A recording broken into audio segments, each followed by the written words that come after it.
If you asked me a year ago, I would have told you that my life felt steady. Not perfect, but steady. I had a job I actually cared about, something that gave me a reason to get up in the morning. Every day had a rhythm to it. The hiss of my coffee machine at 7:15, the shuffle of papers in my bag, the familiar walk down the block to the office. I'd step inside, inhale that mix of toner, cheap cologne, and the faint smell of someone's leftover lunch drifting from the break room, and it almost felt safe. That it's funny how you take safety for granted until it's gone. My desk wasn't anything special, just a cheap laminate surface with a little wobble in the leg, but it was mine. My space.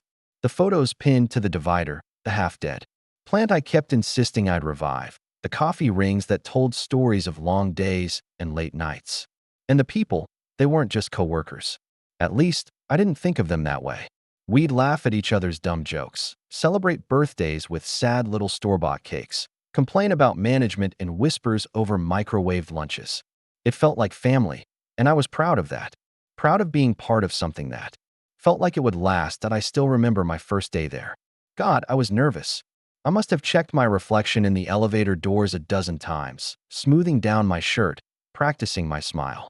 When the boss shook my hand, I remember thinking, this is it. This is where I'm supposed to be. He told me, we value loyalty here. And I believed him. Those words stuck with me, like some unspoken promise between us. Back then, I had this picture in my head, me slowly climbing the ladder, earning my place, building a career I could actually be proud of. I thought this company was my future. And maybe that's why what happened later cuts so deep. Because when you let yourself believe in something, when you invest not just your time, but your heart, betrayal doesn't feel like just losing a job. It feels like losing a part of yourself. But I didn't know that yet. Back then, life was simple. Mornings started with laughter near the coffee machine. Someone always managed to spill creamer or burn a bagel. Emails piled up faster than I could answer them, but I didn't mind. I liked the chaos. It made me feel alive, like I was needed. I used to sit back in my chair sometimes, look at the buzzing office around me, and think, yeah, I belong here.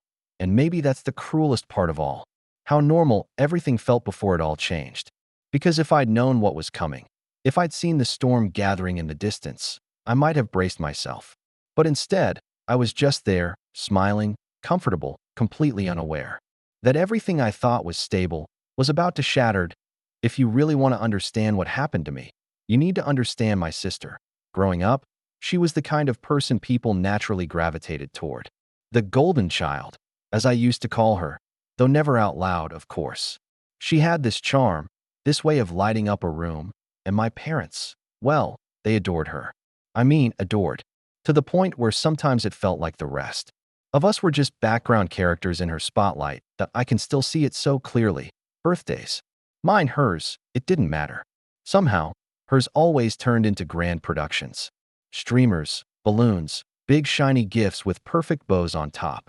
And mine, quiet dinners, a cake that tasted like it came straight from the freezer section, and maybe a card if I was lucky. I told myself I didn't care.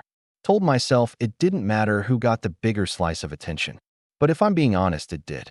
It always did. There's one memory that sticks with me like a splinter. I must have been 9, maybe 10. It was my birthday. I'd been saving up for this toy robot. I wanted it so badly. I dropped hints for weeks, even circled it in a catalog and left it lying on the kitchen table like a desperate clue. On the day of, I tore open the wrapping paper, and there it was, socks. Bright, itchy socks with little cartoon characters on them. Meanwhile, my sister, who wasn't even the one celebrating, was handed a just because present, a brand new camera.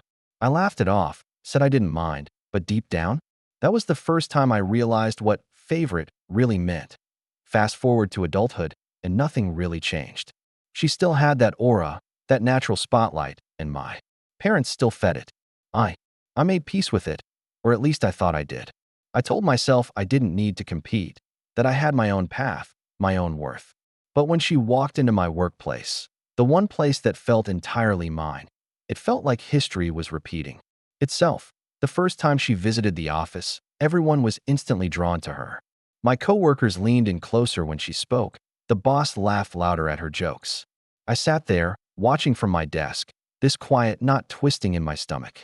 It was like I was 9 years old again, watching her blow out candles on a cake that was supposed to be mine. Of course, I brushed it off. Told myself I was imagining it.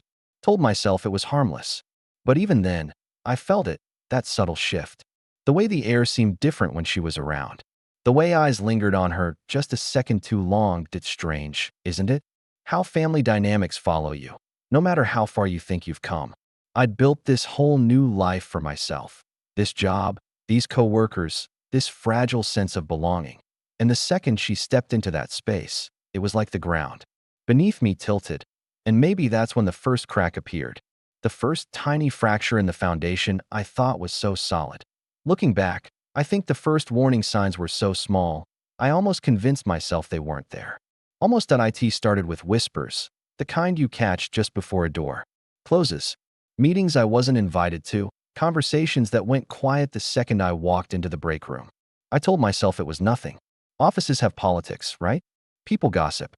But deep down, I knew the difference between casual chatter and exclusion.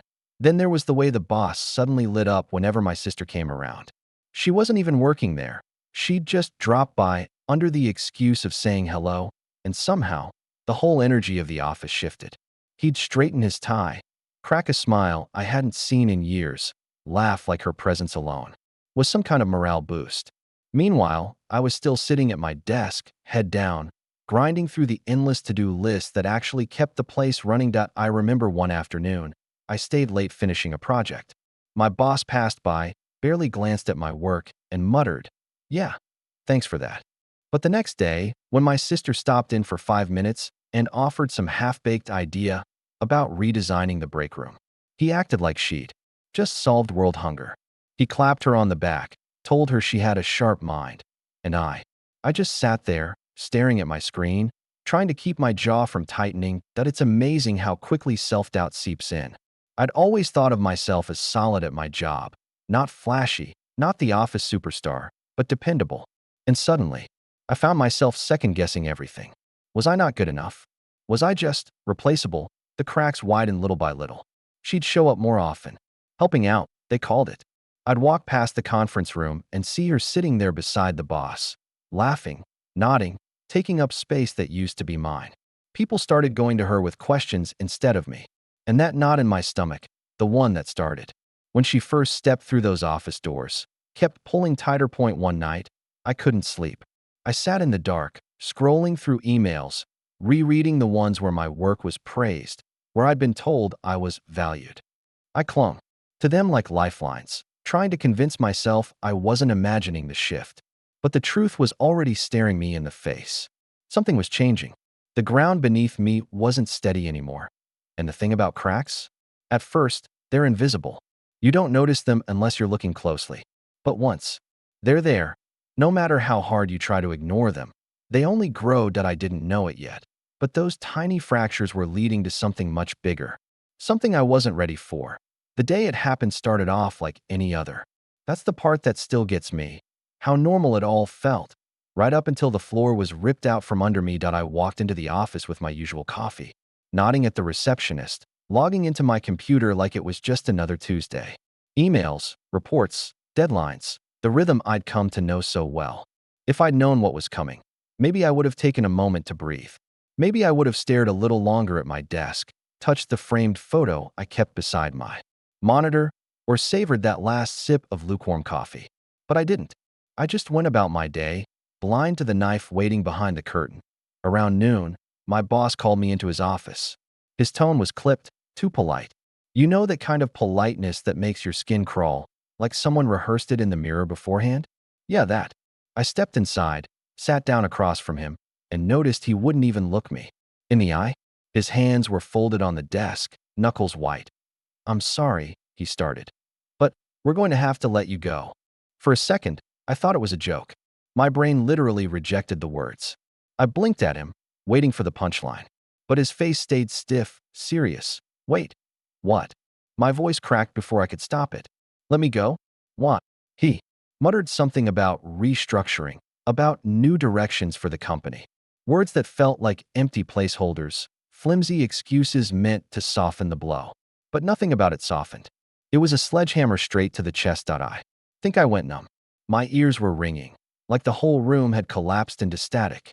I stared at his lips moving, but couldn't process half of what he was saying. Something about a smooth transition.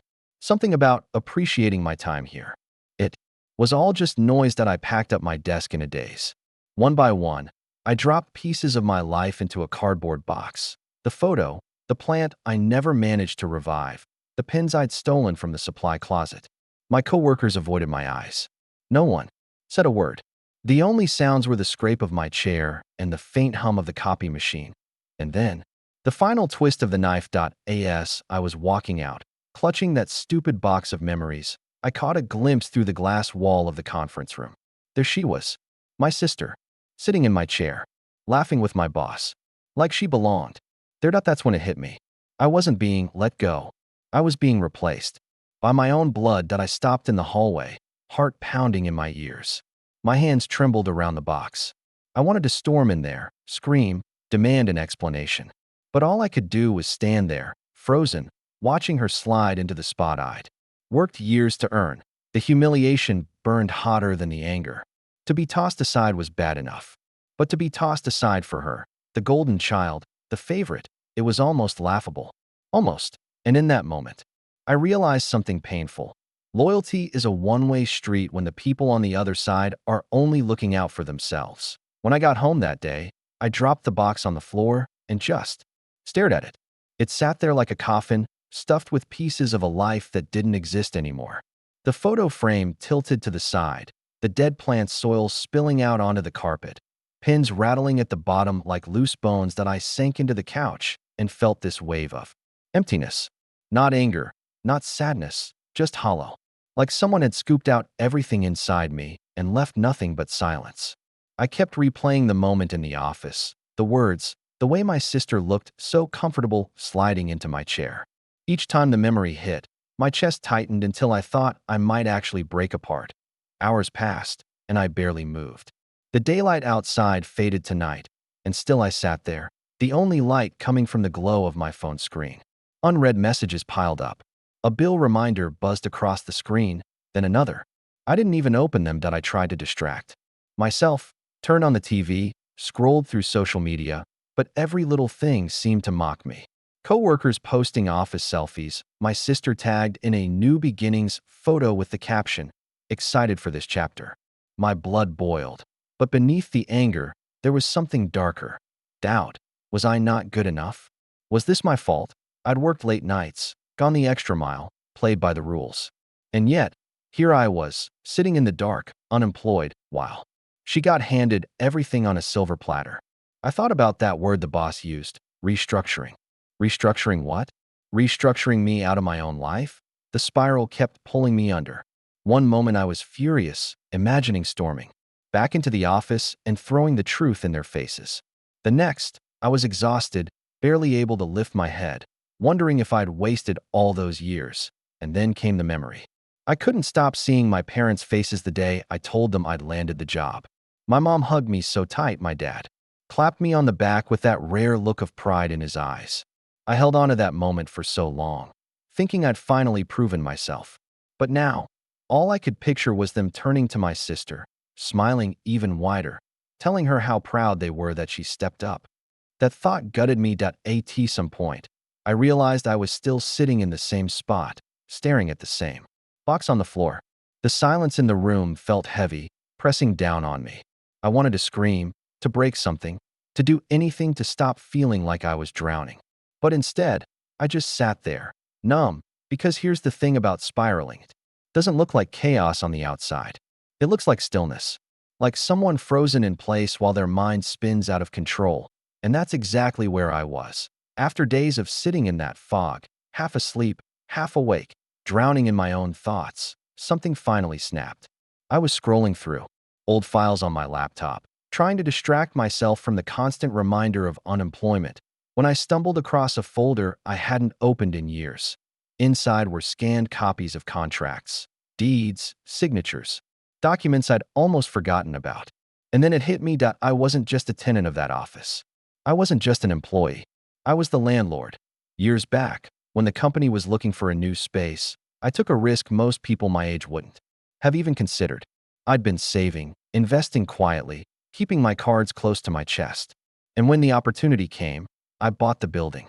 Not with a flashy announcement, not with some grand reveal, just paperwork filed, signatures. Signed, keys slipped quietly into my pocket. I rented it out to the company, happy to let them believe they had found the perfect space. It was business, nothing personal. Or at least, that's how it started.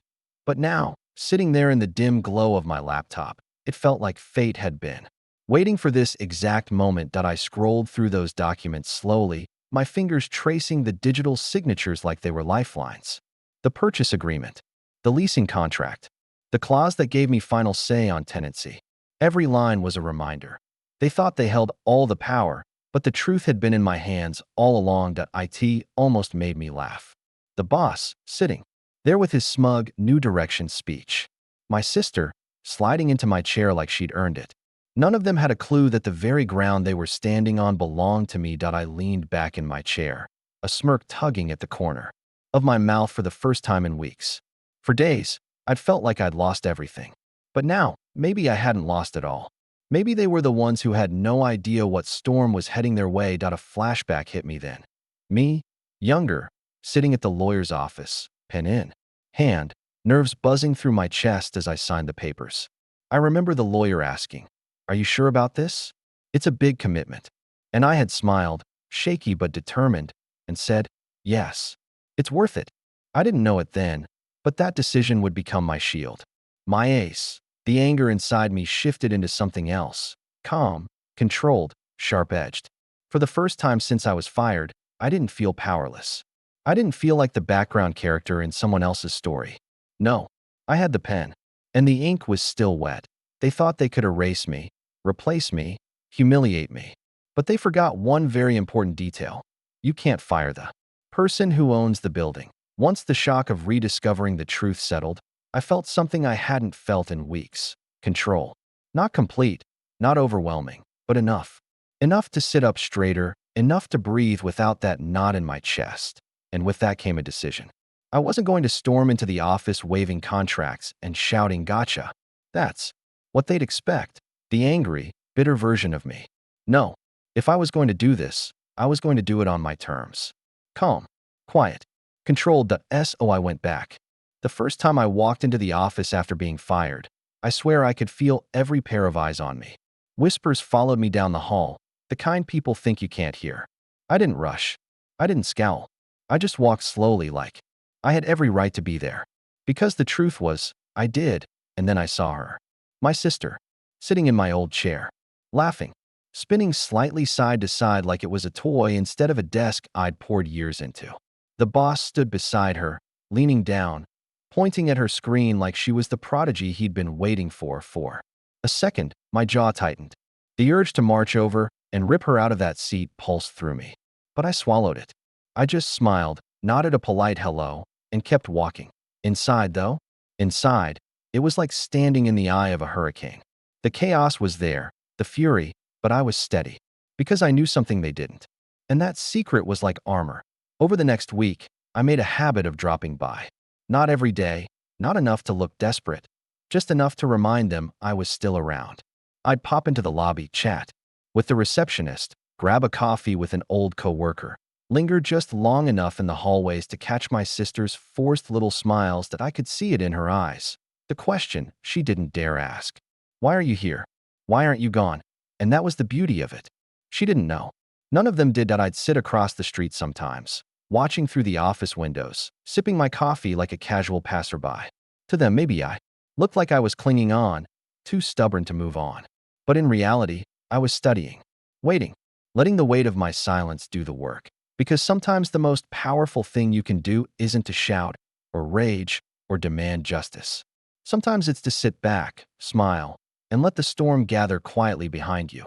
And believe me, the storm was coming. The thing about power is, it doesn't always look like power.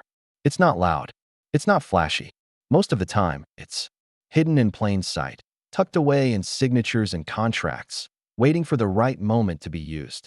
And I had it.so while my sister was busy parading around the office, soaking up the attention, I got to work. Quietly, methodically, first. I called the property management team. They hadn't heard from me in a while. I usually let them handle the day-to-day without interference, but the second I introduced myself, their tone shifted. Respectful, formal, like they suddenly remembered whose name was on the deed. Mr. underscore underscore underscore. They said, "Is everything all right with the tenants?" "Oh," I replied casually, "we'll get to that." Next came the paperwork. I pulled out the lease agreements, the clauses most people skim past, but I'd memorized. Terms of renewal, maintenance responsibilities, occupancy conditions. All those little lines of legal language that suddenly gave me more leverage than I'd ever realized. It was almost funny. They thought firing me had wiped me off the board. But in reality, they were still playing on my board. I started small. Emails, inquiries, quiet reminders that I was still very much involved. The boss must have thought it was coincidence at first. A routine check-in, a landlord just touching base. But as the weeks passed, the pattern became clear. The tone of the building's management shifted, questions started landing in his inbox instead of mine, and the pressure built slowly, like a storm cloud rolling in. Meanwhile, I kept my visits casual, dropping by with that same polite smile, sipping coffee in the lobby, nodding to my sister as if none of it bothered me. But every time I walked out, I could feel the walls tightening around them. One evening, I sat at my kitchen table with the documents spread out in front of me. The hum of the fridge was the only sound in the room. My fingers traced the clause that gave me the power to terminate the lease with 30 days' notice. 30 days, that's all it would take. I could end it with a single signature. And yet, I didn't rush.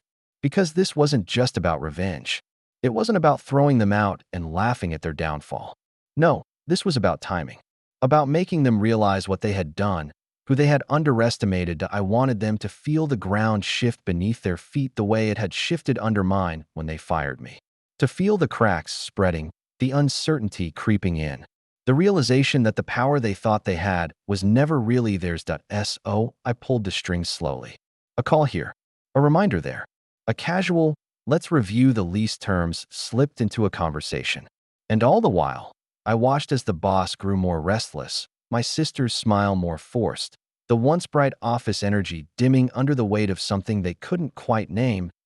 That's the thing about strings. You don't always notice you're being pulled until you can't move without someone else's permission. And in this case, that someone was me. The day it all came crashing down wasn't dramatic at first. No thunder, no lightning, just another ordinary morning. The kind of day where you almost forget that change is coming. Almost that I walked into the building like I had so many times before, calm, steady, carrying nothing but a coffee in my hand. The receptionist gave me that nervous little half smile she'd perfected ever since I stopped officially working there. I nodded, kept walking. When I reached the office, I could feel the tension in the air before I even stepped inside. Voices were raised, sharp, panicked. Papers shuffled, phones buzzed. And then I saw him. The boss, pacing his office with a folder in his hand, his face flushed. My sister sat at the desk, my old desk, chewing her lip, trying to mask the worry etched across her face that IT was happening. The management team had finally delivered the message. Lease termination. 30 days notice. The company had no home. Unless I said otherwise, that I lingered in the doorway just long enough for him to notice me. His eyes snapped to mine, wide, almost pleading, though his pride wouldn't let him show it fully. He straightened his tie, cleared his throat. "What are you doing here?" he asked, voice tight. I took a slow sip of my coffee before answering. "Checking in. You know, landlord stuff." The silence that followed was heavy. I could practically hear my sister's heart beating from across the room. She stared at me, eyes darting between us, the pieces finally clicking together in her mind that he owns the building. That I didn't need to say it. The contracts, the notices, the panic already spreading across their faces. It said it for me. That I stepped further into the office, calm as ever, setting my coffee cup down on the corner of a desk. "Funny thing about ownership," I said lightly, almost conversational. "People forget who really holds the keys until the locks start changing." No one spoke. Not a single sound. Coworkers peeked from their cubicles, wide-eyed, watching the scene unfold like it was the climax of some drama series. That I looked at my sister then. The golden child. She tried to meet my eyes, but her bravado had slipped. The smug smile she wore the day I was fired was gone.